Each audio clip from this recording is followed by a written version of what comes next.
Almost every super shoe wants to cramp your feet into a super snug last, leaving you uncomfortable on the run. And adding to that, a lot of them are unstable too. Topo Athletic have done something really incredible here. They've managed to do away with that unstable platform and given you tons of space in the toe box. This one is probably one of the biggest surprises of the year so far. And it reminds me so much of one of my all-time favorite super shoes. The Cielo X1 OG.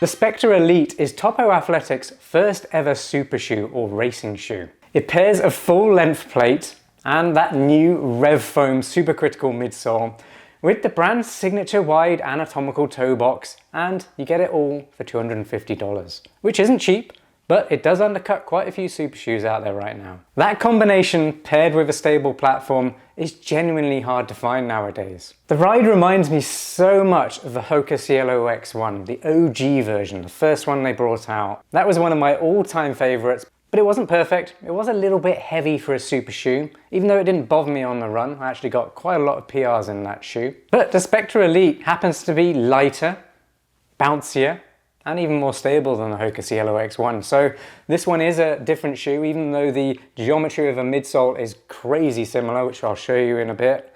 This one does perform even better.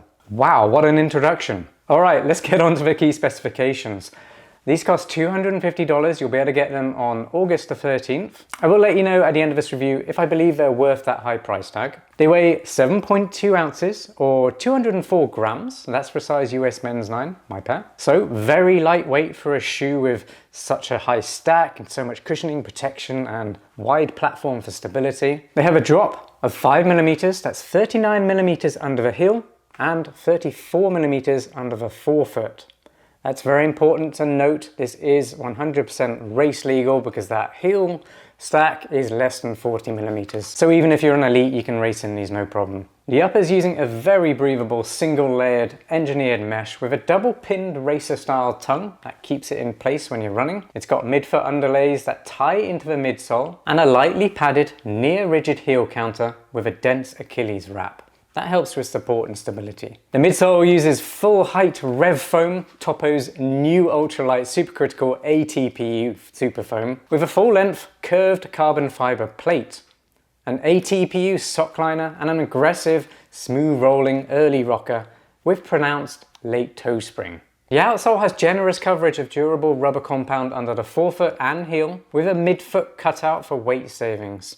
That cutout also helps with flexibility in the midfoot. When it comes to sizing and fit, the Specter Elite is very much true to size in US sizing. Go over usual size, you should be very happy here. But it's also worth noting that this has a nice wide toe box. So anyone who has wide feet or wide toes, you're gonna love these. It's very hard to find a super shoe with a nice natural anatomical fit. This is one of those rare breeds, and if you've been looking for that perfect super shoe for your foot shape, this is going to be the one. Lockdown through midfoot and heel is fantastic. It actually came out the box using the top eyelet, kind of skips the one in front of it, so you don't have to do racer's loop heel lock method here. It's actually quite a nice solution to get you even better lockdown at the heel. If you do have particularly narrow heels, you might actually want to try that racer's loop heel lock method. Follow that link up there if you're not sure what that is. It's a little demonstration I put together. Very easy to follow and it'll help lock your heels down in any running shoe. I like the fact there's really good volume in here, but without the slop. And that's because this lacing system allows you to cinch it down and you get a nice conforming fit. So there's no sloppiness or movement around within the shoe. If you didn't have that midfoot lockdown, having a wide toe box may lead to inefficiency and movement around in the shoe. But thankfully, Topo has done a great job here. No break-in needed at all, no rubbing hot spots, nothing digging in. The fit on these is fantastic. If you're enjoying this review so far, you like what you're hearing, please like the video, really appreciate it when you do that. And even better, if you see that hype button, make sure you tap it. I really appreciate it when you guys do that. It tells YouTube that you're hyped about the video, you're enjoying what you're watching, and hopefully my video will get seen by more people.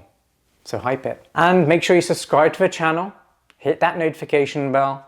That way you won't miss any more running shoe reviews, roundups, and comparison videos. I've got so much coming up, you're not going to want to miss it. And if you've had the chance to run in the Topo Specter Elite, I want to get your opinions as well. It'd be interesting to see if they align well with mine and what I've discovered about this shoe or my experience with it. Good or bad, please put it in the comments. It's going to help anyone else who's watching this video decide whether or not this is going to be their next super shoe. So as much information as you can put, the better. Thank you. Okay, let's get on to my performance review. I'm going to start by talking about the geometry of this midsole, the RevFoam that it's made up of, and what that means for you and your run in terms of transitions, smoothness and efficiency. Well, this RevFoam is incredibly bouncy, and what that means is tons of energy return. It really is incredible, and this one actually works really well at slower paces all the way through to race pace. That's another thing I noticed that makes this a little bit unusual, is it doesn't get clunky when you slow down a bit. So not everyone is an elite runner, not everyone's going to be gunning it all the way through a marathon race. Many of us like to slow down and take it easy after however many miles. We all get tired, we're human. So having a race day shoe that allows you to slow down, sit back a little bit, land more towards the heel is priceless, especially if you do want to recover whilst running, and then you can pick up the pace again and hammer it hard again. Not many super shoes allow you to do that because they get very, very unstable at the heel. The Hoka Cielo X1 was a rare breed which allowed you to do that as well, so it's so accessible. Being able to run in a super shoe that wasn't unstable and one that had tons of energy return and fantastically smooth roll. That's what I loved so much about this shoe, but it was a little bit heavy. If you compare it to this one, literally the rocker is almost identical. It brought back so many memories of the Cielo X1 that I just had to go dig that shoe out and check the geometry and silhouette of it, and lo and behold, it's incredibly similar. This foam is incredibly poppy and lively, it never bottoms out, and it just allows you to keep going, not thinking about your run. It just pushes you forward, springs you upwards, and like I said, that transition, whether you land at the heel or midfoot, you're going to get a fantastically smooth ride. It's just buttery smooth. The spoon-shaped carbon fiber plate in here is really good. It kind of gives you that upward bounce as well as forward propulsion, but it's not an aggressive one. So if I flex a shoe like this, you can see it's got some tension there. Of course, it's a carbon plate, but it's not like an Alphafly 3, for example, which is near impossible to flex in my hands. This one has the flex, and it's fairly easy to initiate, and that makes your run a lot more comfortable. You're not fighting something to initiate that propulsion. It just feels more natural and smooth as you're running. And that's something that makes this even more accessible as well. It's very easy to run in. There's no clunkiness. It's got a smooth roll, and it's got stability and speed as well. It's so rare. With that said, this isn't going to be one of those shoes for those incredibly fast elite racers, I don't think, just because it's not as aggressive in terms of having to flex a really stiff plate. And of course, when you have a plate like that, you do get more energy return from it when you flex it. But actually what Topo has done has made a shoe that's a lot more accessible and going to be a lot better for probably 80% of the runners wanting to run a marathon fast.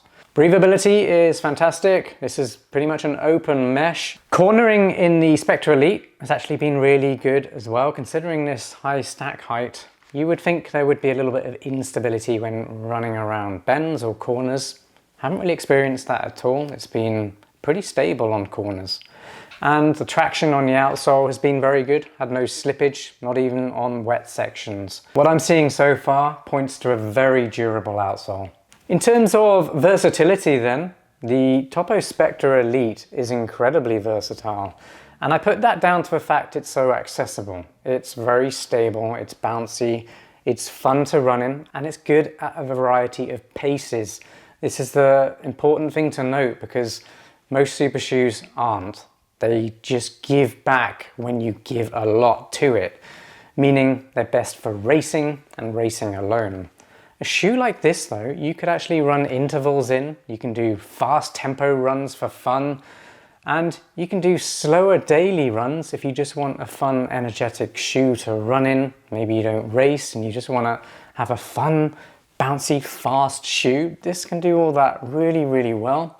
And then at the end of the day, you can race in it and get a very fast racing shoe that's comfortable and will take you all the way through to 26.2, feeling good. Now, if you're curious to see where the Specter Elite has positioned against all the other super shoes that I've reviewed, follow that link up there. That's my best carbon plated racers roundup on alistairrunning.com. I keep that roundup up to date as and when I review super shoes. If they're good enough, I put them on that list.